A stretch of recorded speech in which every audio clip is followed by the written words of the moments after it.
আগের ভিডিওতেই দেখলে ডিমটা সিদ্ধ করে নিয়েছি।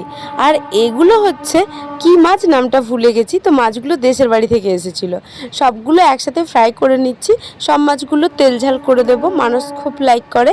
আমি খাই না, তো বাড়ির আর সবাই খায়। আর একটু করব ঢ্যাঁড়স আলুর তরকারি কিংবা ঢ্যাঁড়সের ঝাল, কিছু একটা করব, এখনও ডিসিশন নিতে পারিনি। আর এদিকে জলের বোতলগুলো সব ভরে জল রেখে দিচ্ছি। এরপর জামা কাপড় এতগুলো রয়েছে, সেগুলো সব পাট করে নিচ্ছি। ছেলে চলে আসবে, তখন আর কিছু কাজ আমি করতে পারবো না।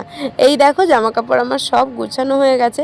এখানে জামা কাপড়গুলো আমি একদিন ছাড়াই সব গুছাই, আর ছেলে আর বর মিলে সব গুনে তছনছ করে।